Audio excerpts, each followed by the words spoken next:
I've always kept diaries, ever since I was a child. I've documented my daily life in journals carefully labeled on the sides and covers, so as to keep them in order. I'm on my 1033rd journal, and all of them are kept in order on bookshelves.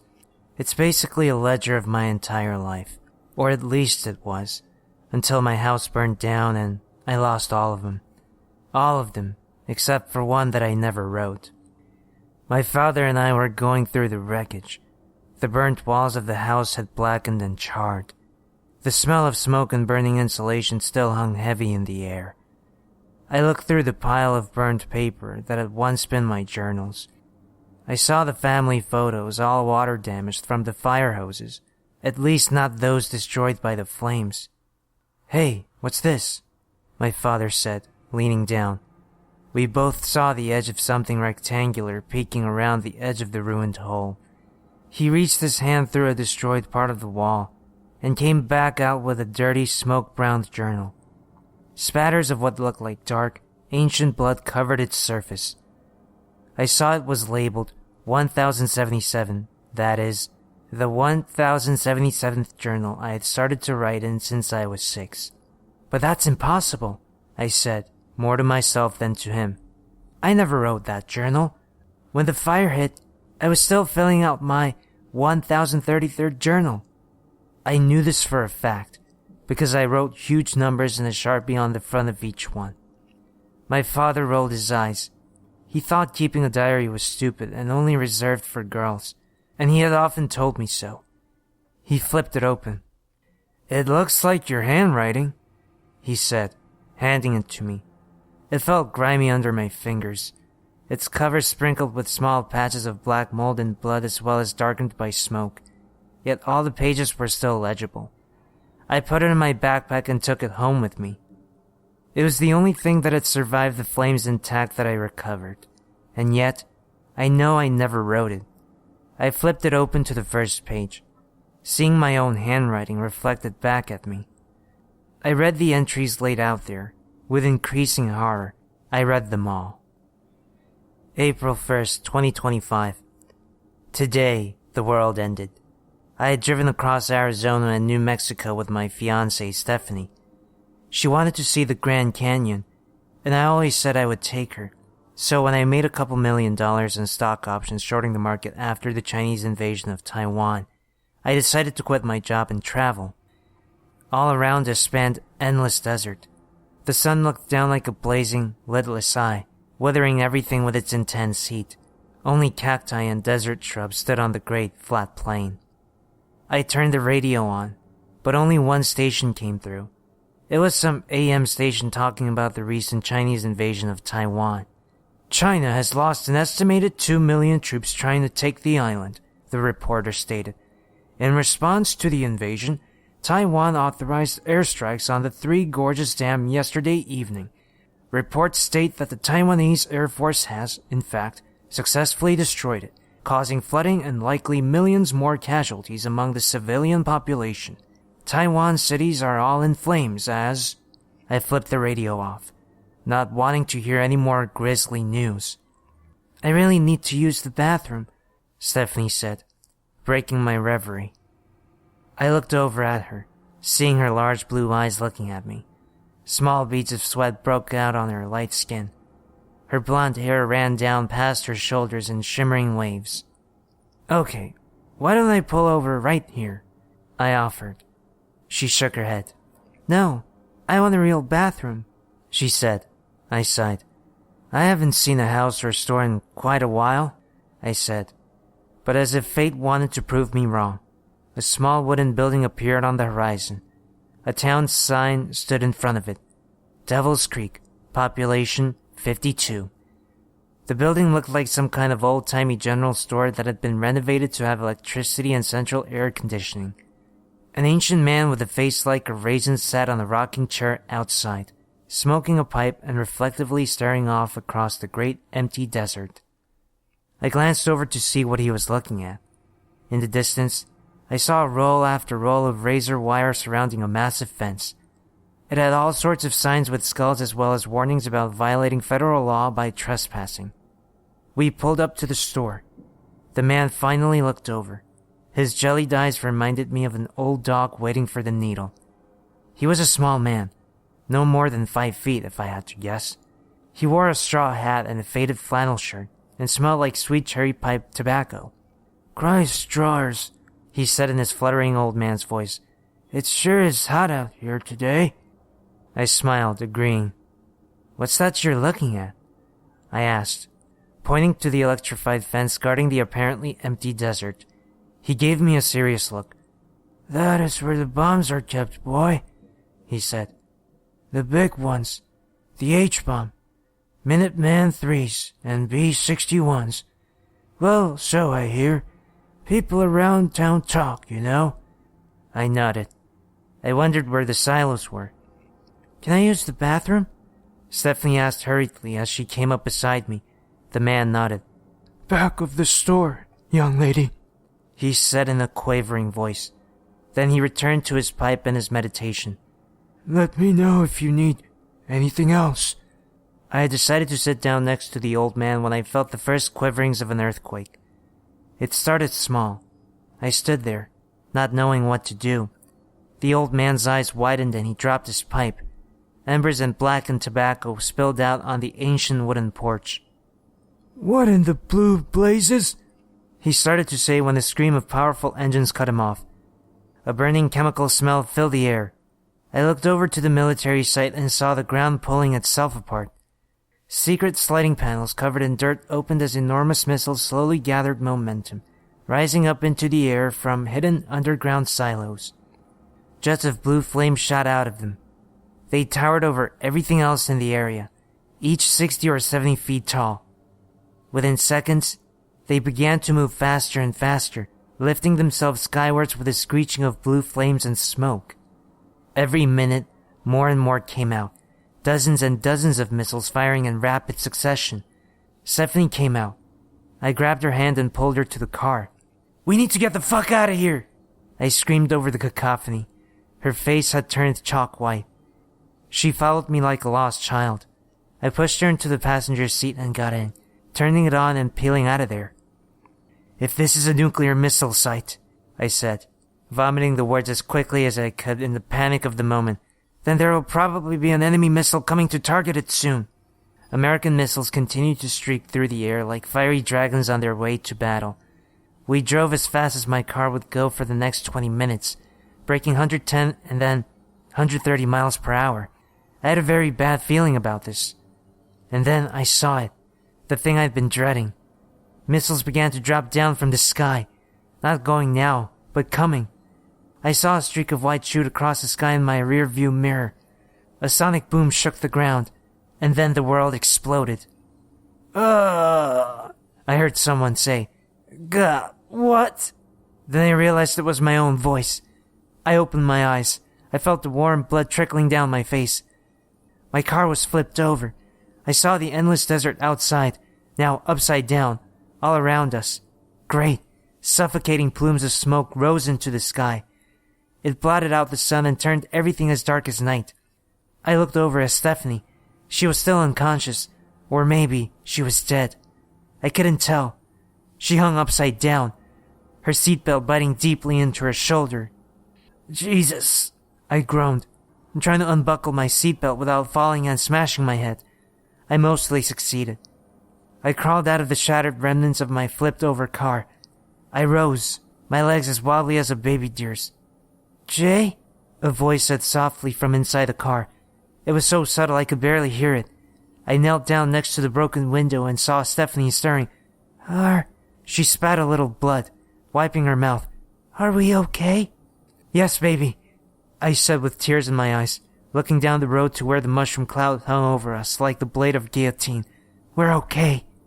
Luckily, we had been camping prior to this, so the car was filled with essentials.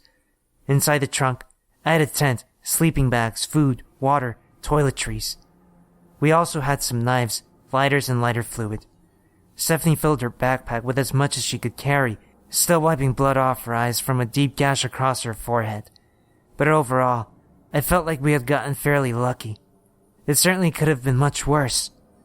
If we had still been in the city, I shuddered thinking about it. I wondered if any city still stood in the USA. The mushroom cloud continued to grow. It had a combination of bright streaks of fire and black plumes of smoke mixing in the scorching cap. Its cap looked like it would go all the way to outer space soon. The stem of suffocating smoke shot upwards, seeming to unspool itself from the inside as it rose. We walked down the dark road in the burning world. Jets flew overhead, streaking across the sky. The echoing whine of powerful engines followed these moments later. Sonic boom after sonic boom exploded across the desert. "Where are we going?" Stephanie finally asked after an hour of walking through this apocalyptic scene. We hadn't escaped the black clouds that hung over the sky, though the smoke had started to dissipate as we got farther away. I looked back and saw a figure behind us. It appeared to be a man casually walking down the road, but his eyes seemed to be on fire. They shone with an inner luminosity, lit up like the eyes of a jack-o'-lantern. Something seemed wrong with the man, and not just because of his eyes. He walked in a jerky, twisted way. His head, which had been looking down, ratcheted up to look at me. A shudder ran down my spine. I turned away, motioning for Stephanie to look behind us, but by the time we looked back again, he had disappeared. "Away from that," I finally said, pointing to the mushroom cloud. "Did you see someone just now? I think my eyes are playing tricks on me. I could have sworn I saw someone following us." "Maybe it's another survivor," she said. "Maybe," I agreed non-committedly, not telling her about the glowing eyes. He had been very far away, but I had definitely seen him. I didn't understand where he had gone. There was certainly nowhere to hide, unless more secret government silos and tunnels ran under the earth here. He had simply vanished like campfire smoke in a strong breeze. "What do you think happened?" Stephanie asked as she took a long drink of water. "I think we all know what happened," I said bitterly. "China started World War III.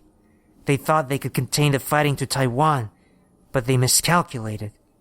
Once the Three Gorges Dam got blown and millions of Chinese on the Yangtze River drowned, it must have escalated. I don't know who fired first, but clearly the US and China are at war." "Maybe the war's already over," she said hopefully. I nodded. "It might actually be. If it is, and all the cities have been hit here and in China and Taiwan, there must be hundreds of millions of people dead already. Maybe more." Stephanie didn't say anything to this, but she seemed to go pale. "We need to stop soon. I'm tired. We've been walking for hours," Stephanie said after another few hours. I agreed. We hadn't seen a single car or person in that time, except for the man with the glowing eyes. My feet screamed at me with throbbing blisters and sharp pains. My cell phone and watch had stopped working during the nuclear blast. Some electromagnetic pulse from the warhead must have disabled all electronics in the area, so neither of us knew how long we had been walking. With the sky covered in black smoke as far as the eye could see, I didn't even know it was day or night anymore. We set up the tent. I crawled in, exhausted. I felt like I must have walked for 12 hours. I took off my wet socks, got into the sleeping bag, and instantly passed out. I awoke suddenly, confused. Something had scared me. Maybe it wasn't a dream, but no, I still heard it. A scratching sound, light and insistent on the outside of the tent. Stephanie still slept soundly next to me. I shook her. She groggily opened her eyes. I looked at my pistol next to my pillow, grabbing it up. Its solid metal grip felt real and powerful in my hands, but when I remembered the glowing eyes of the thing and how it had vanished in an instant like a puff of smoke, it started to feel much smaller. "What is—" she began to say. I clamped my hand over her mouth. Her eyes went wide. I put my finger to my lips. She nodded, and I slowly removed my hand. Now I could tell she heard it too. It was like someone was running along over the outside of the tent, walking around it in circles, though I didn't hear any accompanying footsteps. It was too dark to see any silhouettes or shapes through the thick fabric. We heard a low, diseased breathing coming from outside. The rattling breaths seemed to choke on their own fluids, like the gurgling gasps of a pneumonia patient. I couldn't take it anymore. I grabbed the flashlight from next to the sleeping bag and flicked it on. With my arms crossed, my gun in one hand and the flashlight in the other, I motioned for Stephanie to open the tent. She hesitated for a long moment. After taking a deep breath, she ripped it open in a single pull. Yet, no one stood there. I looked out at the smoke-blackened, starless sky. Shadows bounced and danced around the cacti and cracked pavement of the street. I heard a very subtle sound from my right, a slight shuffling of sand. In a blur and with barely a sound, the diminutive man with the fire in his eyes scampered towards me, his shoulders and vertebrae crippled like those of a hunchback. His face only came up to the level of my chest, but he seemed to straighten and grow as he got nearer. There was a crackling, snapping sound coming from inside his body. It sounded like his bones were breaking, then knitting themselves back together. By the time he reached me, he towered over me. This all happened very quickly. In the space of less than a second, my vision became filled with hypnotizing, strobing white light that came from his head, but I glimpsed the rest of him too. He had a mouth like an infected sore. Pieces of his lips were rotted or torn away, and behind that mutilated flesh, I beheld a gibbering, gnashing mouth. Twisted, vampiric teeth grew out of the tops of his gums, intertwining with those growing from the natural spots. These dozens of overlapping fangs each looked as sharp as a scalpel, made to slice through flesh like butter. His nose was eaten away. In its place, I saw a patch of ragged, necrotic tissue that oozed yellowish pus and blood. His skin was as dark as obsidian, and seemed to glow with a similar iridescence. "Hello there, partner," the gnashing thing said in a slow Texas drawl. I looked away from its inhuman eyes, seeing Stephanie petrified in the doorway of the tent. She held a long buck knife in one hand and a canister of OC Tear gas spray in the other. I opened my mouth, but nothing came out. What do you want from us?" Stephanie asked in a quivering voice. The creature's mutilated cheeks parted, showing more clusters of teeth growing out of every spot in his gums like tumors. "Everything," he said in a slow drawl. "I want everything." I set the barrel towards his head, my finger tight on the trigger.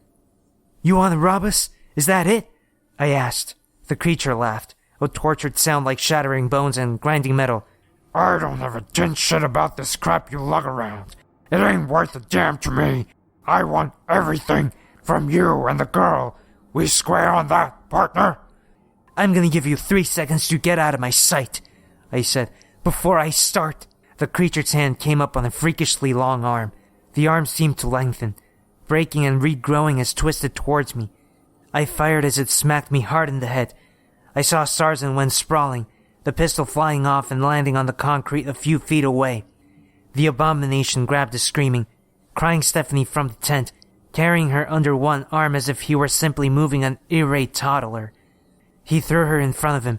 I saw with horror that my shot missed him. "I am the true king of this world," he hissed as he knelt down over her. "I am the endless void between galaxies and the spinning black holes that rip apart worlds. I am forever." Fire poured out of his hands and arms like lava as Stephanie lay on the ground. Her eyes went wide as the first of the flames bit into her skin. I saw her chest and stomach caught fire as if it had been sprayed with gasoline. With an animalistic strength, she jumped up, still burning. She tried to grab the man in the bear hug. The fire spread to his body, but he quickly pushed her away. The fire spread up and down her clothes and to her hair. Her face began to melt as she gave an ear-splitting shriek of pure agony. Drops of liquid, fat and burnt, sizzling blood ran from her cracking, blackening skin. "I love to watch them dance," he gurgled in a diseased, raspy voice. Stephanie jumped from leg to leg, putting her arms straight in front of her body to try to keep them from the flames covering her torso. But the fire seemed to have an inner life, spreading across her flesh as if rivers of napalm flowed over her body. I grabbed the gun, running over. I put it to the back of the man's head and pulled the trigger. The fire had started to spread across his chest, but he had no facial expression. He stood there, grinning like a skull. Thick chunks of black flesh burst out. In his destroyed skull, I saw no blood or organs, but thousands of tiny, dark worms writhed and slithered. He fell forwards. A few feet away, Stephanie also finally collapsed, still twitching and screaming. I ran over to her, pulling a water bottle from my backpack. I poured it on her, but it was like pouring a bottle of water on a bonfire. It sizzled and hissed as it turned to steam, putting out a small portion along her chest for a few moments, but then the fire flickered back up. She gave a choked death gasp seconds later and stopped moving. Her body had become little more than a blackened husk by this point. I looked at the evil, inhuman thing that had done to this. To my horror, I saw his hands clenching and unclenching, his legs twitching. The black worms had started to re-stitch his skull back together, their tiny heads poking out through the wound and moving tissue around like diligent little laborers. Sickened, I ran. The landscape had started to change. Rocky cliffs now loomed overhead, dozens of feet high. I stumbled up the rock faces and eventually found a small cave. I crawled in and, with my flashlight, decided to write this. I know this will be my last journal, my last will and testament left in some rocky cave of a destroyed world, because the true king of this world is on his way here, and he loves to watch people dance.